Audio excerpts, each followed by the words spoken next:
Bolsonaro vai ser preso. Não demora muito não. E a pena dele vai ser dura, viu? Ontem, o Jornal Nacional fez uma cronologia dessa tentativa de golpe de Estado que ele coordenou, sim. O Bonner, editor-chefe do Jornal Nacional, só pecou numa coisa. O início não é começo de novembro de 22, logo após as eleições. Ele trama um golpe de Estado desde a redemocratização do país em 85. Ele é da resistência antidemocrática desse país. Ele faz parte daqueles que projetam uma sociedade governada por ditadores. É uma concepção de sociedade. No exército ele já era assim, na casa dele ele é assim. Vocês já viram um sujeito que chama os filhos por um número? 1, 2, 3, 4. Ele foi vereador da cidade do Rio de Janeiro, deputado por décadas. Sim, durante esse tempo todo, ele foi um ladrão de galinhas que roubava gasolina e salários dos seus assessores e conspirou o tempo todo contra o Estado de Direito, contra a democracia. Aliás, é duro constatar, mas ele foi eleito presidente exatamente por isso. Uma parcela dos eleitores que votaram nele, votaram porque sabiam que ele tinha a intenção de governar na base do autoritarismo. E ele tentou, só não conseguiu porque as instituições seguraram ele. Mas o tempo todo ele tentou governar como um aristocrata, às vezes como um sociopata, que no fim das contas é o que todo ditador é, um sociopata. Mas ele passou o tempo todo do seu governo medindo força com o Estado de Direito. Ele não governou, ele tramou o tempo todo contra a democracia, ele preparou o país para um golpe de Estado desde o começo do seu mandato. Por isso, não ganhou as eleições. O que ele fez na pandemia foi uma estratégia. Era uma estratégia para se colocar contra o sistema e assim capturar as pessoas. O vírus é uma criação do sistema, dizia ele, vocês lembram? Isso é coisa de comunistas, chineses. Ele demorou para assumir, para reconhecer que existia um vírus letal. Depois ele dizia que o vírus não era tão letal assim, que as vacinas não funcionavam. Era uma estratégia deles, que é muito mais comum do que a gente imagina. A Carla Zambelli teve um áudio vazado esses dias que eu estava ouvindo, que deixa claro essa mesma estratégia. Ela manda um áudio para a base dela dizendo que a eleição foi fraudada, mas que o Bolsonaro já sabia, que estava tudo sob controle, que o Tribunal de Haia já estava aqui no Brasil e que ia prender o Lula, o Alckmin, o Moraes. Foi assim que eles mantiveram aqueles coitados acampados na frente dos quartéis. Você se coloca contra o sistema que oprime, que te faz sua vida ser uma vida frustrada e acredita piamente em quem te traz a mensagem, típico de ditadores, fundamentalistas religiosos. E são cruéis porque essa estratégia deles, em relação à pandemia, por exemplo, matou mais de 700 mil pessoas e causou um sofrimento insuportável para muita gente. A classe política que o apoiava entrou em desespero para que ele mudasse a postura na pandemia. Vocês lembram disso? Por quê? Para ganhar as eleições, a reeleição. Porque, na verdade, quem governava era o Centrão.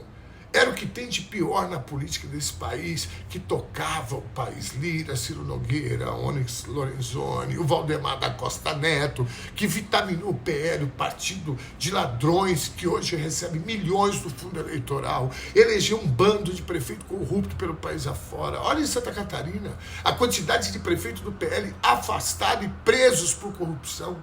Eles, essa gente escrota da política, da velha política, de coronéis, de milicianos, de ladrões, de quadrilhas especializadas em roubo do dinheiro público, fizeram a festa, enquanto aquela besta quadrada preparava o país para um golpe de Estado. O projeto político do seu Jair sempre foi dar um golpe de Estado. A ideia dele era dar um golpe por dentro, que é o que o Trump vai fazer, vai tentar fazer agora no segundo mandato. Essa pataquada que aí sim o Bonner tem razão, começou em novembro de 22, logo após ele perder as eleições, isso que não daria certo de jeito nenhum, ou seja, um golpe nos moldes dos golpes do século passado, um golpe militar, como o de 64 aqui no Brasil e o de 73 no Chile do Allende, não daria certo de jeito nenhum.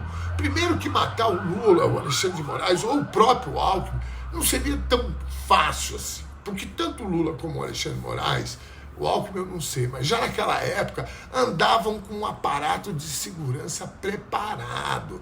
Esse policial federal aí que estão dizendo que fazia a segurança do Lula naquela época era do segundo escalão, não chegava nem perto do Lula. Portanto, executar o presidente eleito e o Alexandre de Moraes não seria uma tarefa fácil, não. E mesmo se conseguisse, e o dia seguinte? Tá, eliminamos o Lula, o Alckmin, o Alexandre de Moraes, o Bonner, enfim. E agora? Não teria resistência dos militares legalistas? Eu respeito as análises que eu vejo por aí, mas dizer que muitos militares estavam na trama do golpe de Estado é uma, desculpa, mas é uma bobagem. Na real, tinha um monte mamando nas tetas do governo, mas dispostos a se meterem num golpe de Estado era meia dúzia mesmo, todos, inclusive militares sem tropa. Essa pataguada,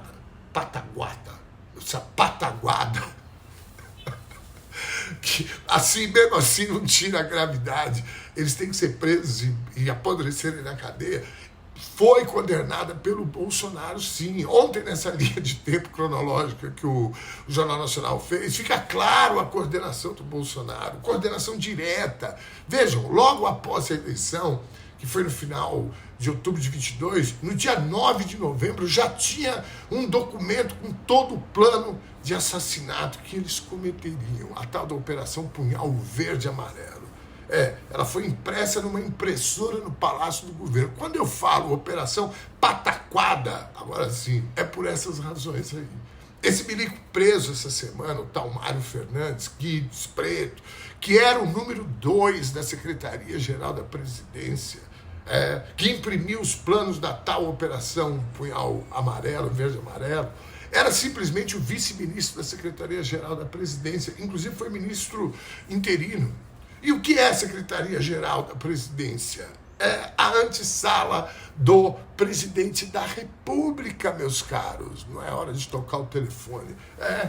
No dia 12 de novembro, os Kids Pretos se reuniram aonde? Na casa do Braga Neto, que era o candidato a vice do Bolsonaro. E quem estava lá?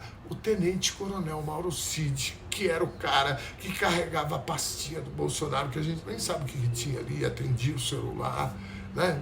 E que fez delação premiada, porque foi pego pela Polícia Federal. E hoje vai falar de novo, talvez volte para a cadeia se não tiver uma conversa sem curva com Alexandre de Moraes. No dia 6 de dezembro de 22, o próprio Bolsonaro se reuniu com o milico preso essa semana. No dia seguinte, dia 7 de dezembro, o comandante do Exército, na época o general Freire Gomes, disse em depoimento que o Bolsonaro chamou ele lá no Palácio do Planalto e os outros comandantes da Marinha e da Aeronáutica e apresentou a minuta do golpe e disse que iria prender o Alexandre de Moraes e queria decretar o estado de sítio. A resposta do general Freire foi: se você fizer isso, você vai preso. Ele não fez, mas vai preso assim mesmo, porque tentativa de golpe, preparação de um golpe de Estado é crime sim, está na Constituição, o nosso pacto civilizatório. Hoje, quinta-feira, o Mauro Cid vai estar de frente em depoimento com o Alexandre de Moraes.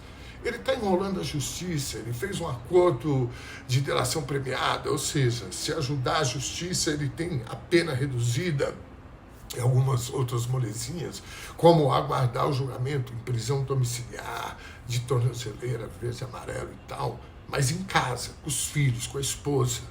Depois desse levantamento e as prisões da Polícia Federal, a Justiça descobriu que ele não está colaborando tanto assim, não. A pergunta que ele vai ouvir é: você quer mais uma chance de colaborar ou quer sair daqui direto para a cadeia? Dependendo do que ele decidir, Bolsonaro pode ser preso hoje mesmo. Vamos ver.